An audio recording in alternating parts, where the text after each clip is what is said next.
La pluralidad de Alemania se resume entre los ríos Neckar y Danubio, entre el verdor de los montes suavos y el esplendor natural de la Selva Negra. Stuttgart, la capital del Land Baden-Württemberg y de la industria automovilística, mantiene su trazado urbano repartido por una inmensa masa boscosa.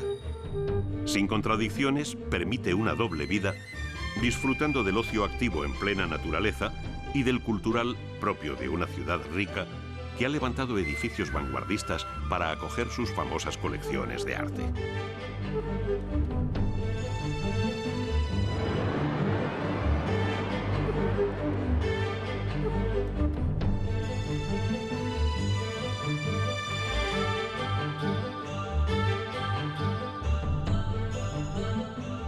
El río Neckar se convierte en la ruta del romanticismo clásico, donde los castillos y los templos góticos crean la ilusión de un tiempo pasado, acentuada por poblaciones medievales como Rottweil y Esslingen, y ciudades universitarias como Tubinga, unida para siempre a Hölderlin, el gran poeta romántico. La sensación de pluralidad se acrecienta ante las gigantescas coníferas de la Selva Negra, una de las regiones naturales más apreciada y visitada por los alemanes, desde el casino de Baden-Baden a los pueblos de los relojeros, cuya exactitud es mítica.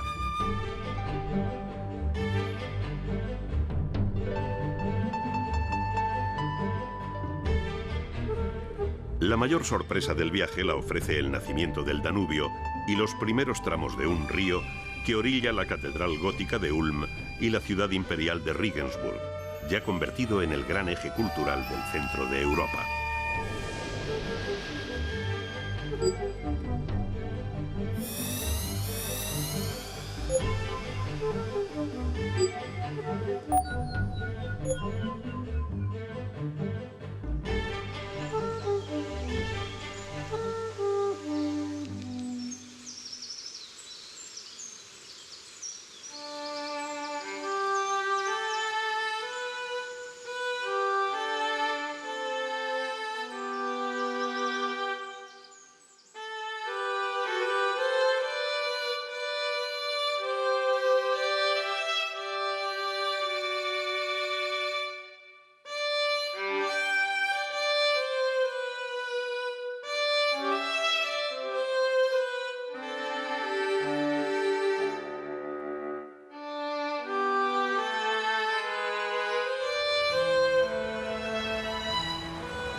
Esslingen conserva en su casco antiguo todos los valores que exaltaron los escritores del romanticismo.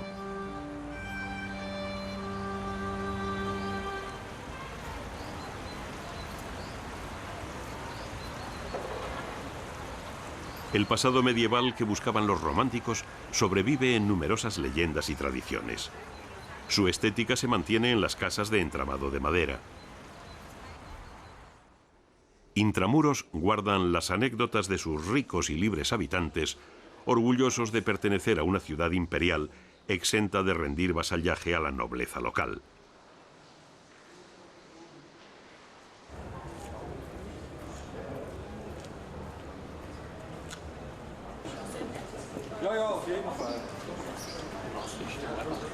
Situada a orillas del Neckar, auténtico cordón umbilical del romanticismo, ya era importante en el siglo VIII gracias al puente y a las tasas que cobraban por atravesarlo.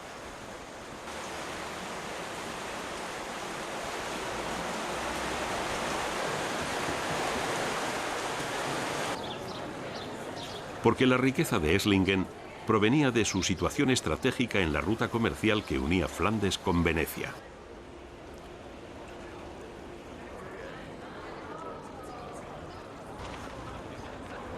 Wir stehen hier vor dem historischen Alten Rathaus in Esslingen. Peter Köhle comenta que estamos ante el reloj astronómico del antiguo ayuntamiento. La medida del tiempo en el siglo XV no era la misma que hoy. La gente se guiaba por el sol y la luna y sus movimientos eran los que mostraba el reloj con su complicada maquinaria.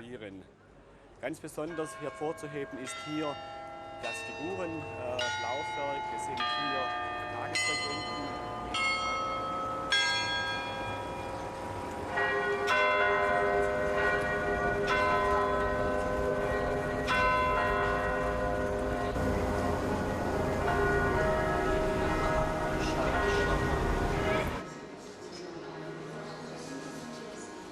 Volviendo a la tierra, la ciudad oculta un trazado subterráneo de túneles donde madura el vino.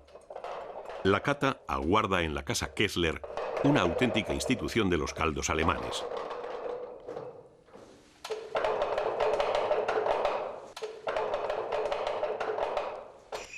El castillo de Esslingen y las murallas protegían desde el siglo XIV a la ciudad rica e independiente. La riqueza sigue manifestándose hoy en una de las sociedades más acomodadas de Europa, en la que 1 de cada 4 habitantes es inmigrante.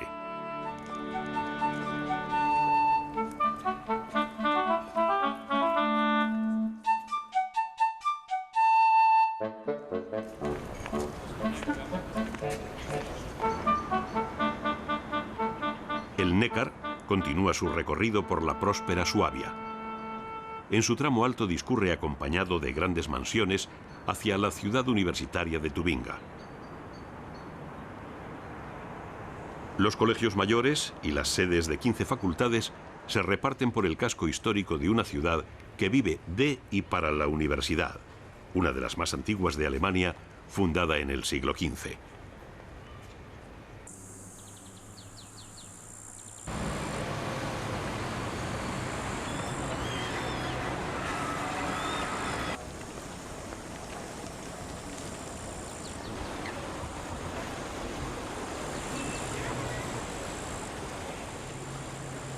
Pero la ciudad irreal perteneció por completo al gran poeta Friedrich Hölderlin, que la habitó durante 36 años. Su casa fortaleza se refleja en las aguas del Neckar, convertida en un museo conmemorativo. Fue el refugio de su atormentada existencia.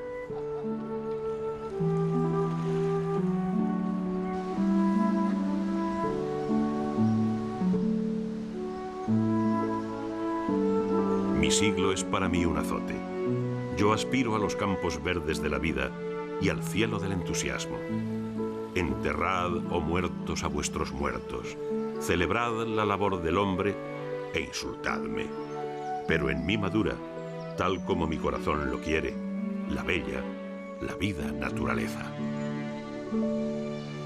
Pasear como Hölderlin entre los centenarios plátanos invita a pensar en los genios que se formaron en la prestigiosa universidad, en las aulas que acogieron a un joven científico llamado Johannes Kepler y a hombres de letras como Hegel y Schelling.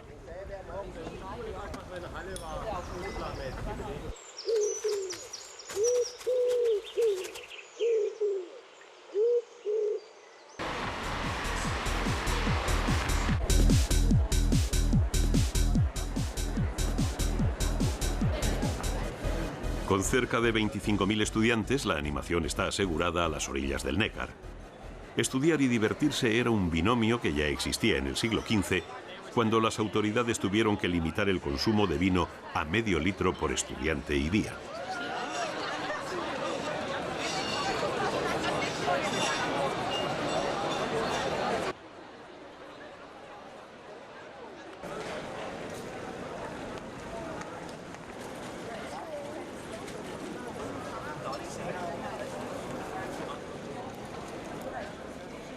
El reloj astronómico da la hora desde el siglo XVI, adornando la torre del ayuntamiento.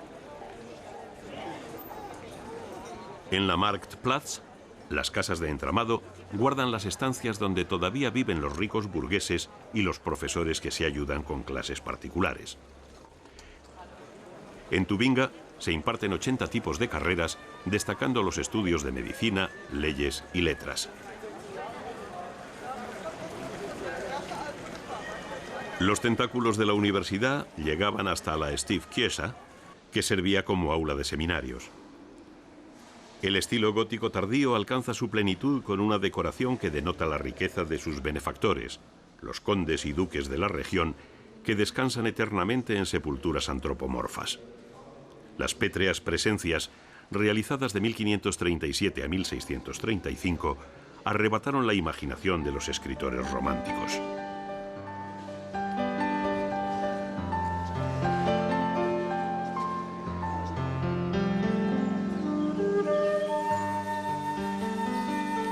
En los alrededores de Tubinga, el Jura suabo está repleto de monasterios y fortalezas. El castillo de Hechingen se alza como un emblema del romanticismo alemán. Cuando Federico Guillermo IV adquiere en 1850 el título de soberano de los principados de Hohenzollern, manda levantar este castillo sobre las ruinas heroicas de sus ancestros. El estilo elegido, el neogótico, estaba de moda por exaltar el ideal romántico y resultó perfecto para este nido de águilas sobre los montes suavos.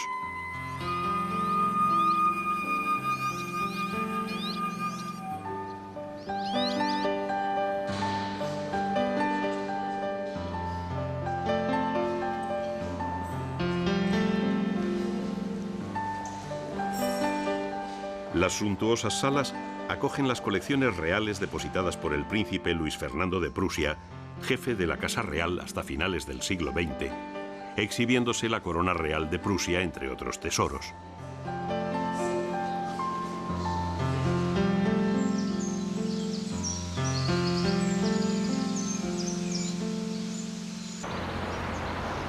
En las cercanías, la imaginación popular identifica varios lugares con el manantial donde Sigfrido, el héroe de los Nibelungos, fue herido de lanza.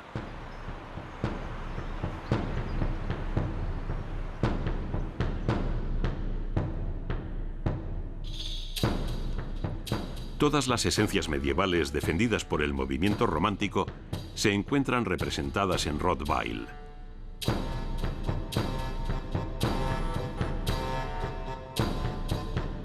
La ciudad amurallada se asoma desde un espolón rocoso al valle del río Neckar. En tiempos de los romanos ya estuvo habitada y fueron estos los que introdujeron la famosa raza de canes para cuidar del ganado. Los campesinos locales se encargaron de convertirlos en perros guardianes. Rottweil debe su fisonomía actual al medievo y al Renacimiento, que se apodera de las fachadas decoradas y de las preciosas fuentes. Conservarla parece una cuestión de honor para sus habitantes. Se salvó de la destrucción de la última guerra, convirtiéndose en un icono de la vieja Alemania, de los carnavales más auténticos, de la sociedad tradicional.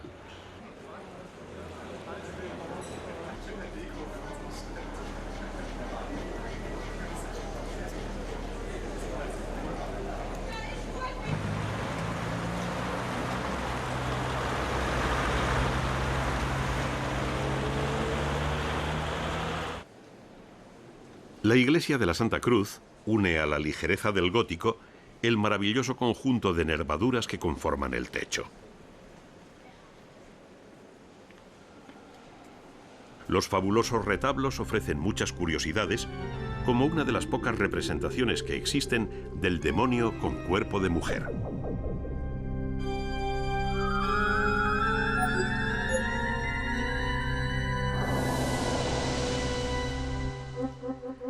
La unión de lo sagrado y lo profano se refleja en las vidrieras de los gremios de Rottweil, una población situada en la opulencia entre los Vosgos suavos y la Selva Negra.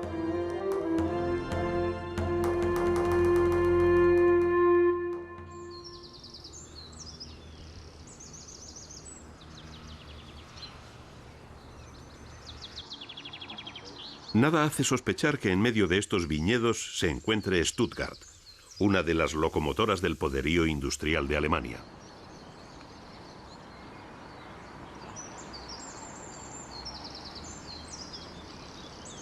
En el valle del Neckar, el paisaje rural se ve levemente alterado por dos de las señas de identidad de Stuttgart: la factoría de la Mercedes-Benz y el estadio de fútbol de la Copa del Mundo, integrados sin contradicciones con la naturaleza.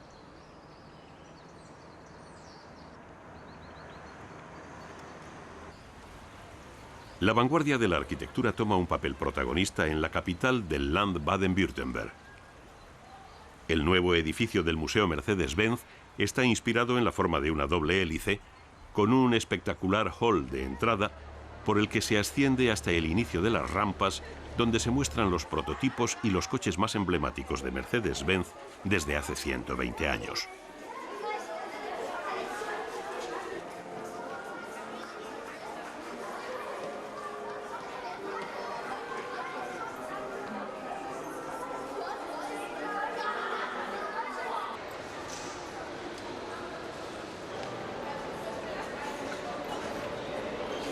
El edificio de 9 plantas de acero y cristal ha sido firmado por el estudio Amsterdam Van Berkel and Bosch.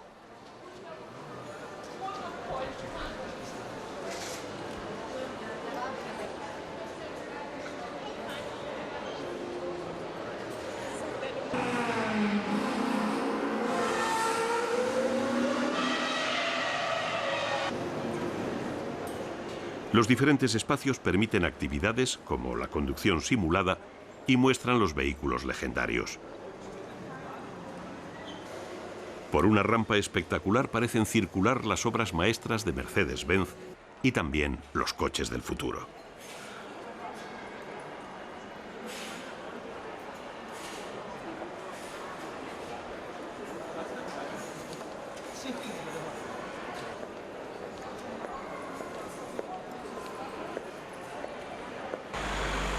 El elogio de la arquitectura moderna recibe a los pasajeros del aeropuerto de Stuttgart, cuyas terminales tienen las cubiertas con elementos sustentantes que semejan ramas de árboles. Una selva de acero a las puertas de la Selva Negra que ha merecido premios internacionales.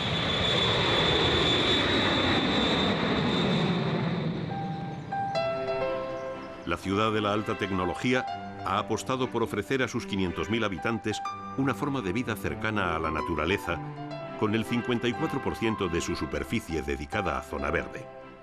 Sus barrios ocupan 200 kilómetros cuadrados y están repartidos por los bosques. Una zona recreativa, la U Verde, sirve de nexo de unión de la trama urbana a través de una serie de parques unidos que alcanzan los 8 kilómetros de longitud.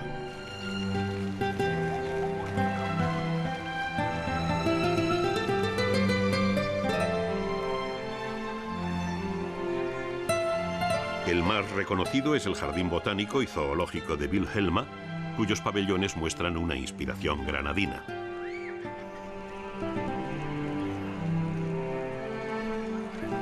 Tres plazas contiguas articulan el casco histórico, el corazón de la vida urbana.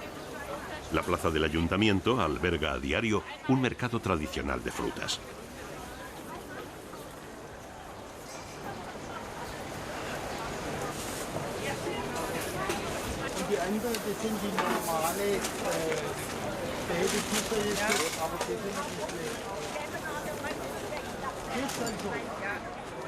La Stiftskirche preside la plaza contigua con una torre que no puede ser superada por ningún edificio de la ciudad.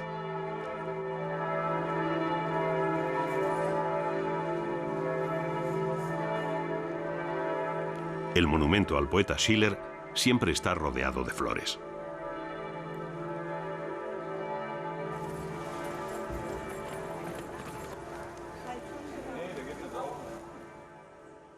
Frente al monumento, el Altes Schloss, el castillo antiguo, guarda un patio renacentista considerado una obra de arte excepcional.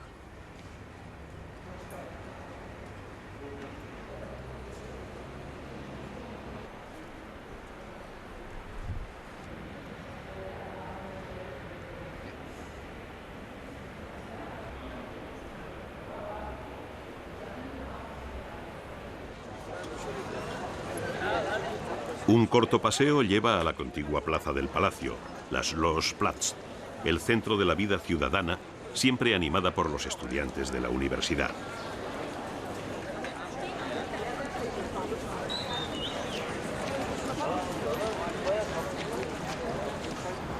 La fachada barroca del Neues Schloss, el Palacio Nuevo que fue construido para la residencia de los reyes de Württemberg, define la grandiosa perspectiva de la plaza, escenario de todos los acontecimientos de la ciudadanía. Stuttgart fue una de las ciudades balnearios más importantes de Europa, cuyas fuentes de aguas curativas tienen un caudal solo superado por Budapest.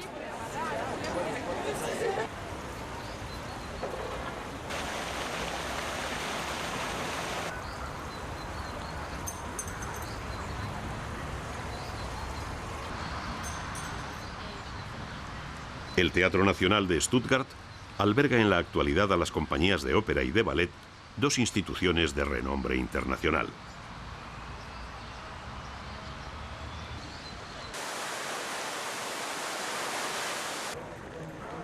Sin temor al contraste, los arquitectos berlineses Hascher y Jühle levantaron en la gigantesca plaza del palacio el ultramoderno edificio del Museo de Arte de Stuttgart.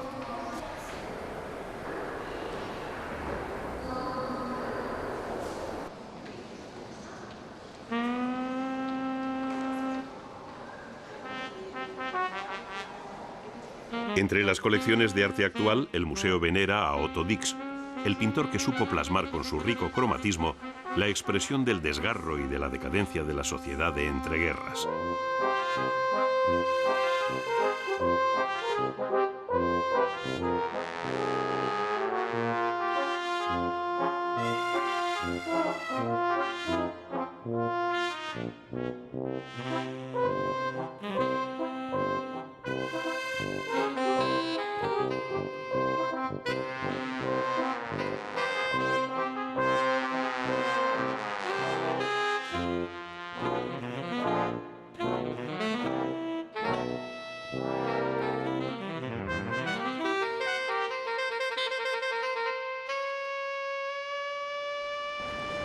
El museo alcanza todo su valor simbólico por la noche, rodeado de jóvenes.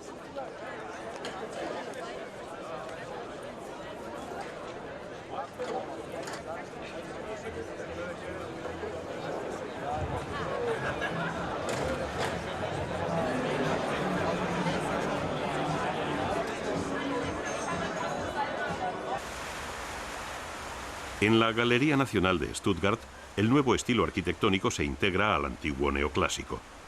Un milagro estético logrado por el británico Stirling, padre del estilo postmoderno.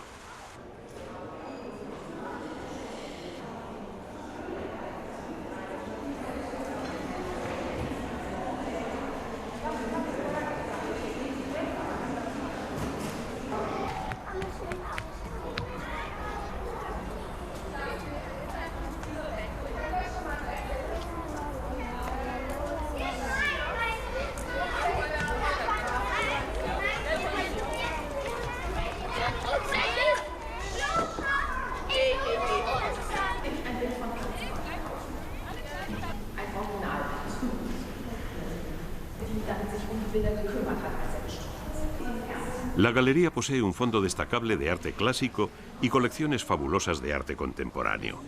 Modigliani, Kandinsky y Braque están ampliamente representados. Pero es Picasso el que cuenta con una presencia más acusada. En las paredes cuelgan obras maestras de todas las épocas de la pintura del genial malagueño, destacando la época azul y la cubista.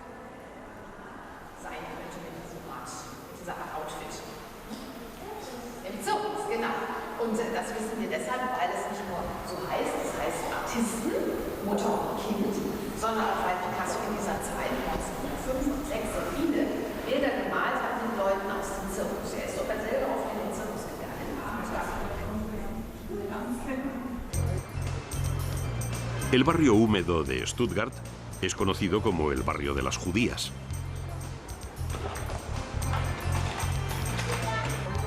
Tabernas y restaurantes populares se encargan de que siempre esté animado. La taberna más antigua de la ciudad, la Weinstube zur Kiste, sirve sus cuartillos del rico vino autóctono como hace cientos de años.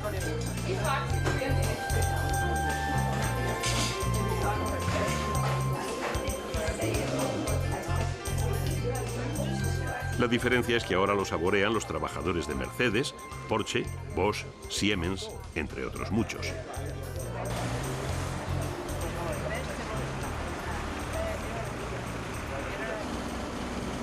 Pero el vecino más influyente fue Hegel.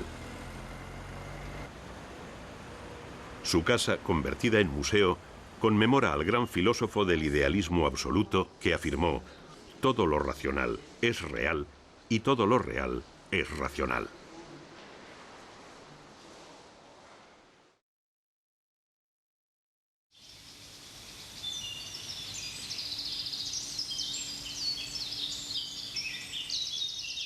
La vida a pleno pulmón logra su sentido más tradicional en la Selva Negra, un conjunto de valles, lagos de origen glaciar y gigantescas masas arbóreas de píceas que en las zonas de umbría alcanzan sus tonalidades más oscuras.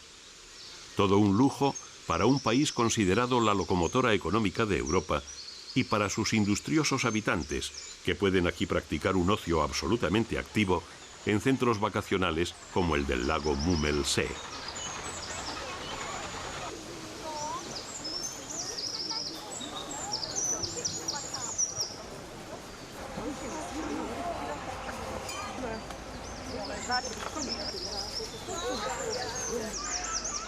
La costumbre de descansar en la Selva Negra se retrotrae a finales del siglo XVIII, cuando la aristocracia y la alta burguesía europea se divertían en Baden-Baden.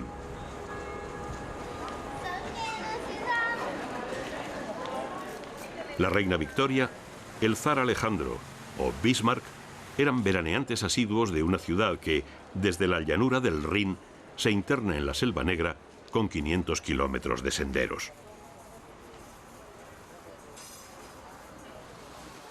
En cada rincón surge una anécdota protagonizada tal vez por el príncipe de Gales, futuro Eduardo VII disfrazado de fantasma, o por el rey de Prusia, que se salvó de un atentado. Baden-Baden refleja el paso del tiempo, que ha dejado por igual un hálito de añoranza y un velo de decadencia que vuelve todavía más atractiva a la ciudad. Otros sibaritas habían descubierto antes su suave clima y los manantiales termales de 69 grados centígrados. Desde los años 70 a.C., los romanos acudían a tomar las aguas curativas a las termas, llamadas de Caracalla, después de la visita del emperador.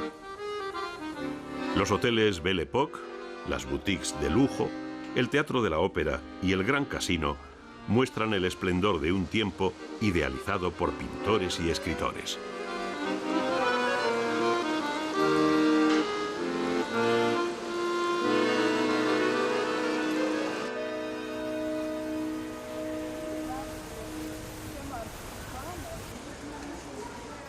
La búsqueda de la belleza iba aparejada con el lujo. Por ello se levantó el Trinkhalle, de estilo modernista, que recrea la antigüedad clásica y está considerado uno de los más bellos establecimientos termales de Europa.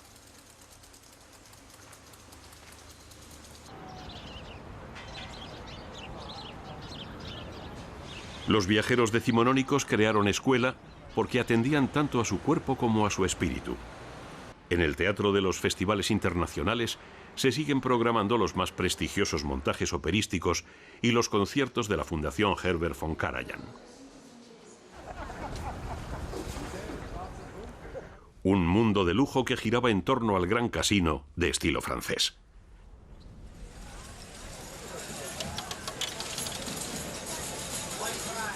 Frente a las mesas de la ruleta, Dostoyevsky vio arruinarse grandes fortunas, lo que le inspiró su novela El jugador.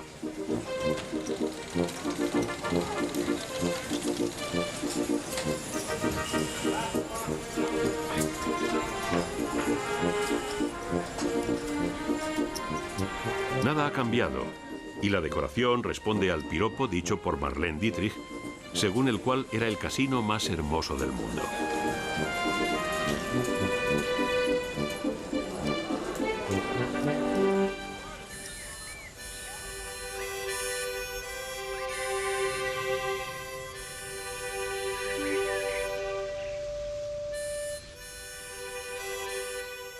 La Selva Negra posee cientos de kilómetros de senderos que son recorridos por naturalistas, los cuales encuentran su equipaje esperándoles al finalizar cada jornada en un refugio distinto. En la profundidad del gran bosque de Alemania se abre Freudenstadt, una ciudad balneario muy frecuentada desde el siglo XIX por los deportistas y por quienes padecían enfermedades respiratorias. Alfonso XIII y la reina Victoria Eugenia también se beneficiaron de su buen clima.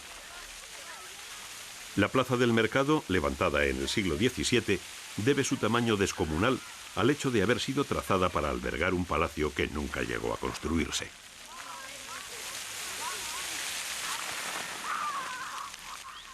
En una de sus esquinas se alza una auténtica rareza, una iglesia protestante en forma de L. El arquitecto mató dos pájaros de un tiro porque logró integrarla de manera unitaria en la plaza y que hombres y mujeres se presentaran ante Dios por separado. Freudenstadt se alza como un símbolo para los pacifistas. En abril de 1945, cuando solo faltaban varios días para el fin de la Segunda Guerra Mundial, fue bombardeada por la aviación británica en una acción de castigo, o más bien de venganza, ya que no tenía ningún valor estratégico. Los pocos supervivientes han logrado reconstruir su antiguo esplendor.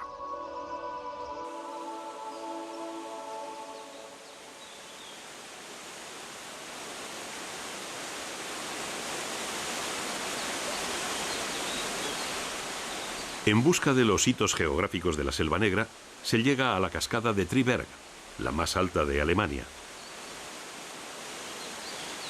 En la garganta granítica, el agua del río Gutach salva un desnivel de 163 metros, desplomándose en 7 saltos majestuosos que pueden observarse desde 3 rutas.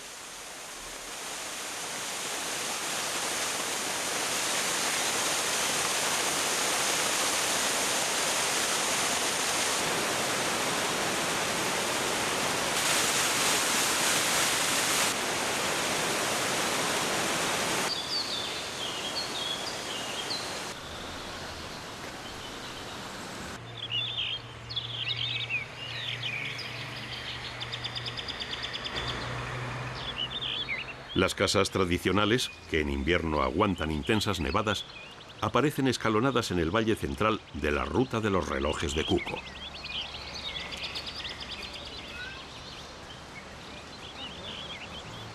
Las tiendas de Triberg son conocidas en medio mundo porque el 90% de sus ventas las hacen por internet.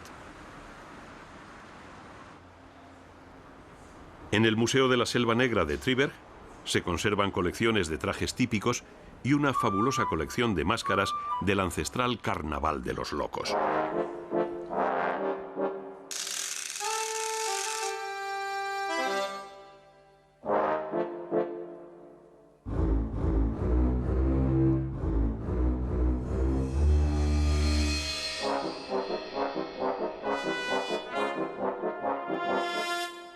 Los relojes de Cuco, que comenzaron a fabricarse a mediados del siglo XVII en la Selva Negra, cuelgan en los muros profusamente decorados con un sinfín de piezas móviles y musicales. Viéndolos nadie puede dudar del gusto por la exactitud y el orden de los lugareños, pero también de una existencia alegre y sencilla. Hier sind Sie in Schonach im Schwarzwald. Früher haben die Bauern die Uhren hergestellt. Joseph Dold comenta: estamos en Schonach, en la Selva Negra. En el pasado los granjeros fabricaban relojes de pared en el largo invierno y durante el verano trabajaban en el campo. Desde hace 250 años hay relojes de Cuco en la Selva Negra. De hecho, estos relojes fueron inventados en esta zona. Durante la primavera la gente iba a las ciudades de toda Europa para venderlos. Andaban semanas enteras hasta que los vendían todos y después volvían a casa. En la actualidad, la fabricación anual supera los 60 millones de ejemplares, pero el trabajo artesanal es un valor añadido, ya que cada pieza es única.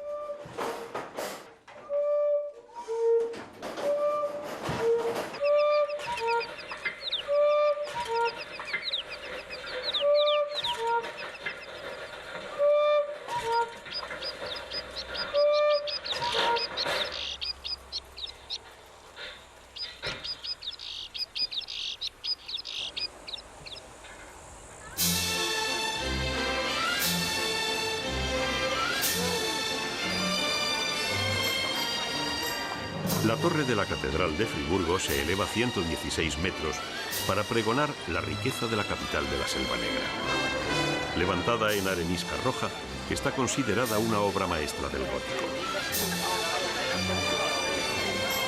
A sus pies se celebra desde el medievo un mercado de productos tradicionales. Los campesinos de la zona más meridional y soleada de Alemania continúan vendiendo los vinos y las ciruelas, base de una famosa tarta.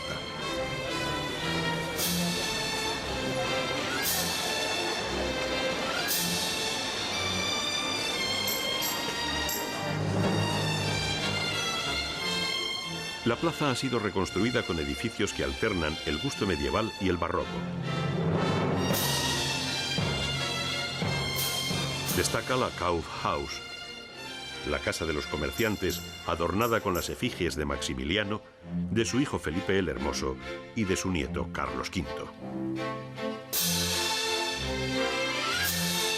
La catedral comenzó a levantarse en estilo románico tardío y fue continuada en el estilo gótico llegado de la cercana Francia.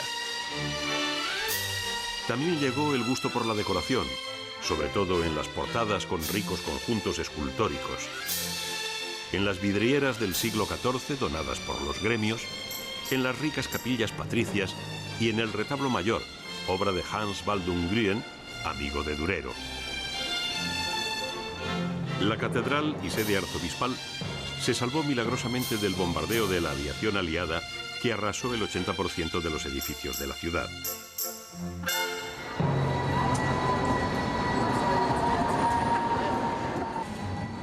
Sin embargo, los habitantes de Friburgo son gente optimista y alegre. Están en el rincón más caliente de Alemania, producen un vino excelente y las calles del casco histórico están repletas de jóvenes, la mayoría estudiantes de la universidad, fundada a mediados del siglo XV.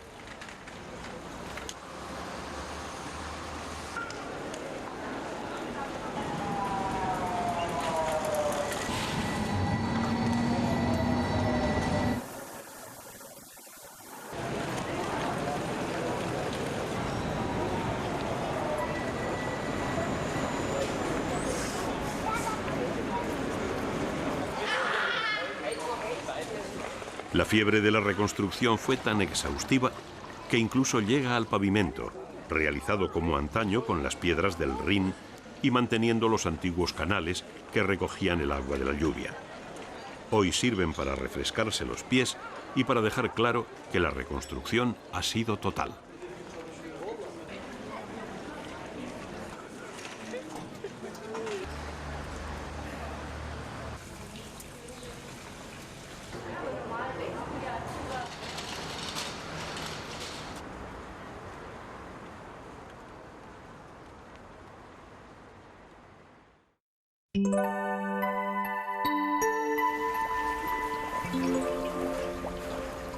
Aunque varias poblaciones se disputan el lugar exacto del nacimiento del Danubio, la más aceptada desde tiempos del emperador Tiberio es Donaueschingen.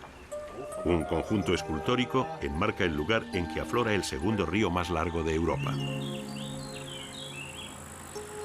Frente al Palacio de los Príncipes de Fürstenberg, el brazo de Baar, representación de la rica meseta que se extiende entre la Selva Negra y el Jura de Suabia, señala el lugar donde se encuentran los ríos Breg y Brigach, que dan lugar a la formación del cauce del Danubio propiamente dicho.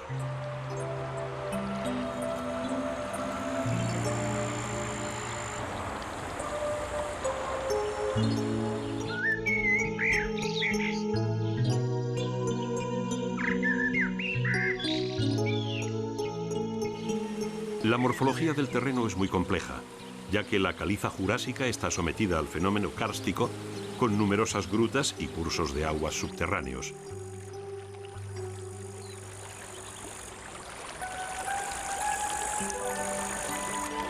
En Morhingen, el Danubio desaparece en el laberinto subterráneo, donde se produce la confluencia con la cuenca hidrográfica de otro río mítico, el Rin.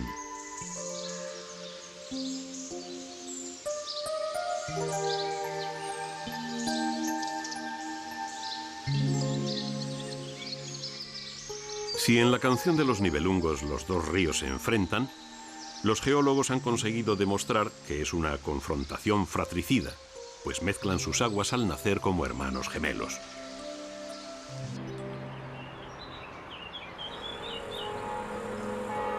El Alto Danubio avanza encajonado dando lugar a un paisaje agreste al que se asoma el gran monasterio de Beuren. Todavía no es el río caudaloso que recorre 2.859 kilómetros hasta su desembocadura en el Mar Negro y que será una vía económica de vital importancia y el aglutinante cultural de Centro Europa.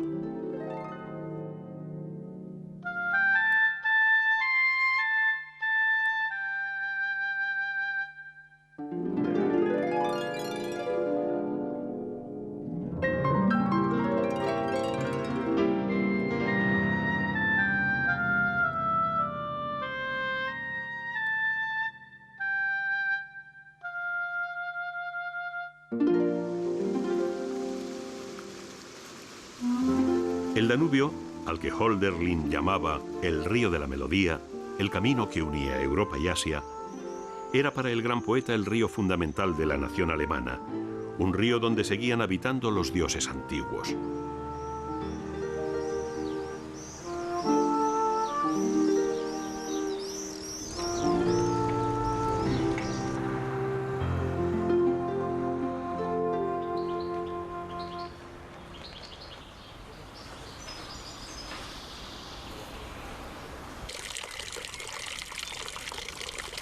En sus orillas vivieron príncipes, pero ante todo agricultores y ganaderos, gentes sencillas que más allá de sus peculiaridades estaban unidas por el lazo fecundo del agua.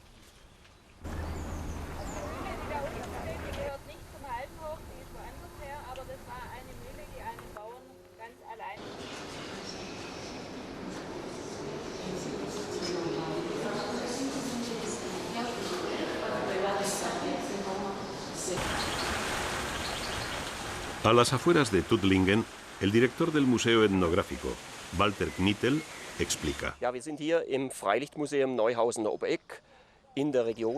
Nos encontramos en el Museo al aire libre de Neuhausen-Obeck, en el área del Alto Danubio, donde nosotros intentamos desarrollar el turismo. Este museo nos enseña la vida de la gente hace 100 y 150 años en esta región, y también nuestras raíces y el comienzo de nuestra industria. Nosotros tratamos de dar a conocer nuestra región con la ayuda de las instituciones culturales y el deporte al aire libre.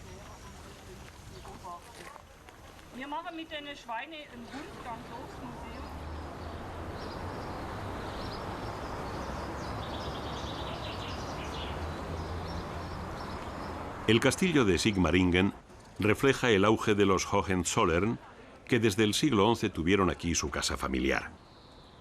Los príncipes se relacionaron con los países danubianos de tal manera que incluso uno de sus miembros se convirtió en el rey Carlos I de Rumanía.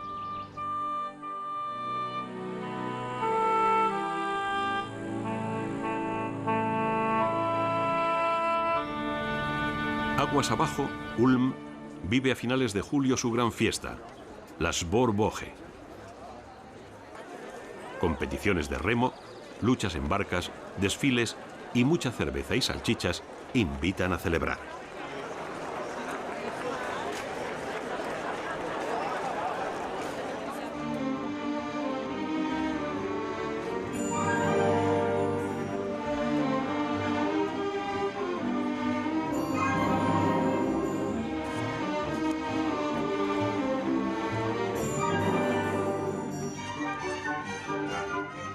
Cada 2 años, la Fiesta Internacional del Danubio concentra a músicos, escritores y artistas tras el simbolismo del río como cinta hermanadora de pueblos, ya que en Ulm el Danubio se hace navegable.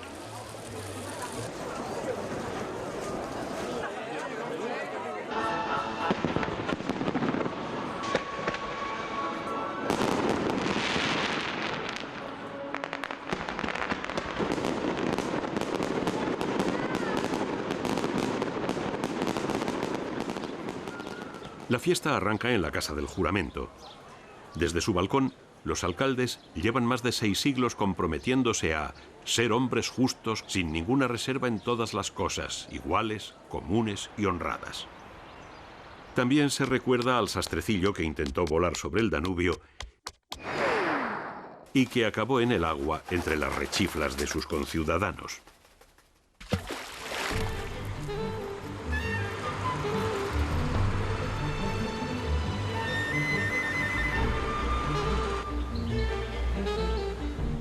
Las murallas, habilitadas como paseo, y el barrio de los pescadores, llamado la Pequeña Venecia, tuvieron entre sus numerosos admiradores al escritor Günter Grass.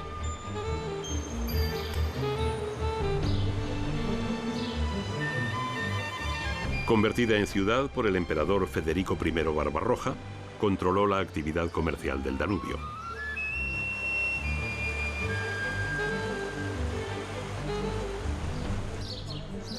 El divertido gorrión, protagonista de un cuento tradicional, se ha convertido en la mascota de Ulm e invita a seguirle por el casco antiguo y recordar que las casas medievales albergaron a los gremios. Einstein nació en Ulm y sus vecinos no le han olvidado, pese a que se marchó a Múnich con tan solo 15 meses de edad. Su casa natal desapareció en el bombardeo que destruyó gran parte del casco histórico, ahora reconstruido.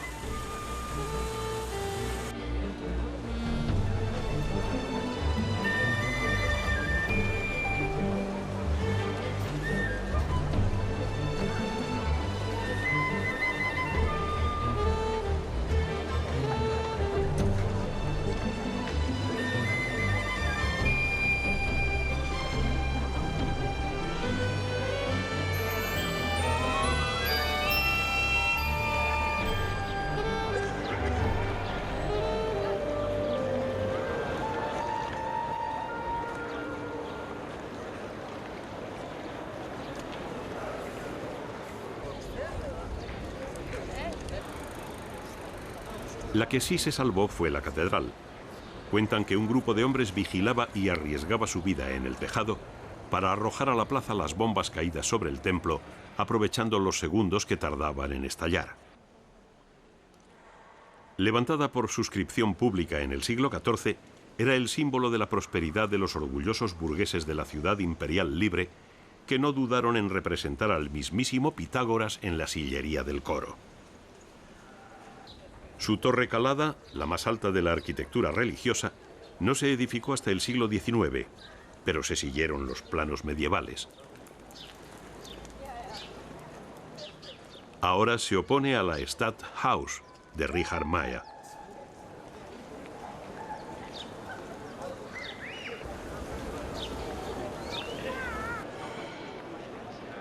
La fachada del ayuntamiento también contrasta con la pirámide de la nueva biblioteca. Una estética de opuestos que se repite en una ciudad, sede de la escuela de diseño Hochschule für Gestaltung, heredera de la Bauhaus.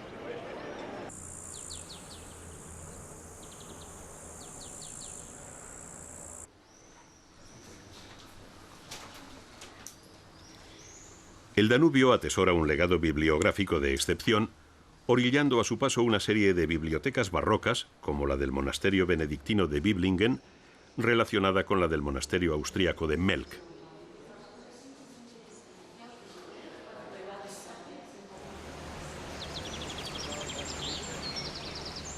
La culta Ulm, la ciudad científica, universitaria e industrial, cuyo viejo lema es tradición y riesgo, posee una población muy comprometida con los temas ecológicos.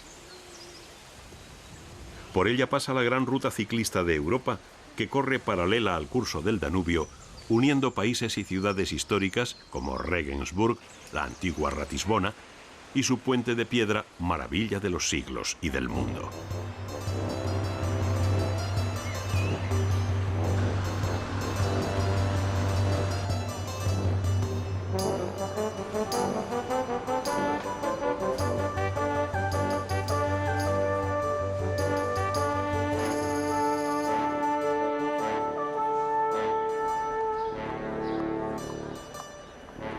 Claudio Magris contempla la ciudad como una cadena de nostalgias referidas a un tiempo mejor. Seguramente porque fue un centro vital del Sacro Imperio Romano Germánico, que no era otra cosa que la pura nostalgia del concepto universalista del Imperio Romano al que perteneció Regensburg. Sus relaciones económicas con lugares tan distantes como Kiev y Venecia le han procurado una impronta compleja. Destaca la influencia italiana, reflejada en una serie de plazas que afirman el concepto de ciudad-salón repleta de ausencias.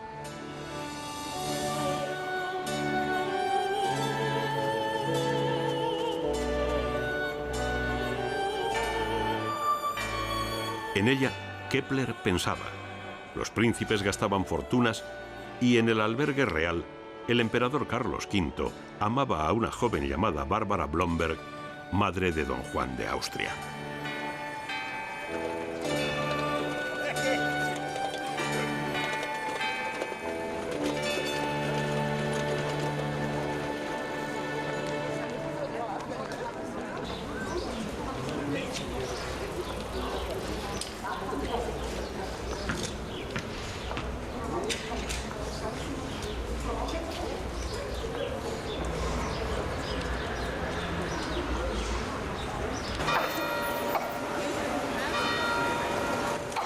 En la plaza de Kohlenmarkt, el viejo ayuntamiento guarda la sala de los príncipes electores.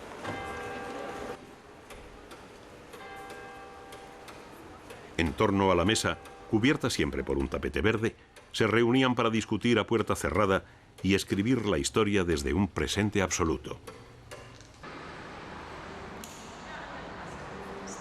La sala de la Dieta Imperial recuerda la presencia de príncipes, obispos y enviados de las ciudades imperiales que acudían a la llamada del emperador. Se multiplican las ausencias, las historias borradas por el tiempo. Y permanece el mensaje labrado en la piedra. Debían saberlo los hombres medievales que dejaron su testimonio en la joya inmensa de la Catedral de San Pedro, en la pureza estilizada del gótico.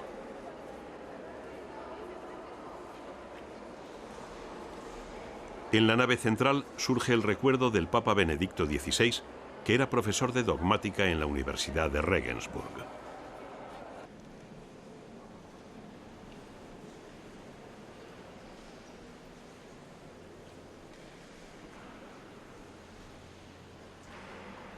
El ángel de la Anunciación, del maestro Herminoldo, hace un guiño humorístico desde el siglo XIV.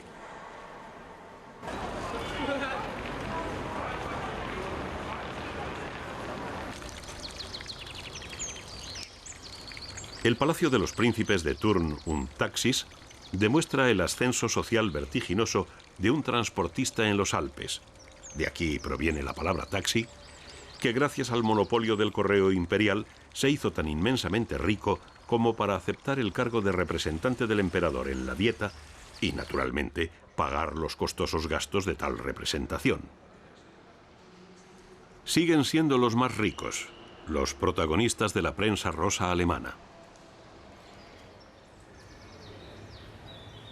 Pero de nuevo el medievo se muestra como una etapa luminosa para el arte en el claustro adjunto al palacio.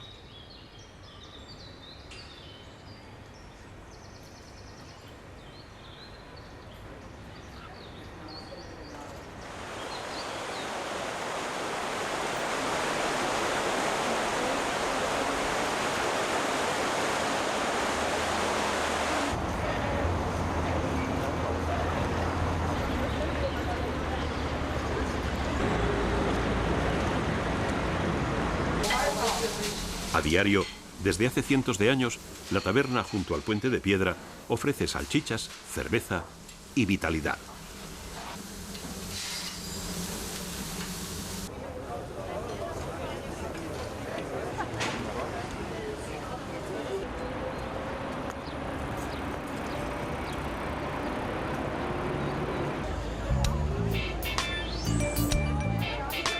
Los barcos realizan excursiones por el Danubio. Atrás queda la capital de la Suabia Oriental, la ciudad de la gran universidad científica, de la biotecnología, de los microchips y de los BMW.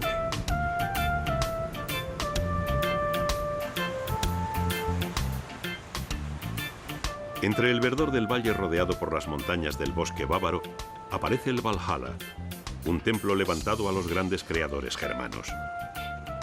Responde a la exaltación del romanticismo propia de Luis I de Baviera, quien tras un viaje a Grecia quiso levantar un templo helénico para simbolizar el sueño de una simbiosis entre Alemania y la antigua Grecia.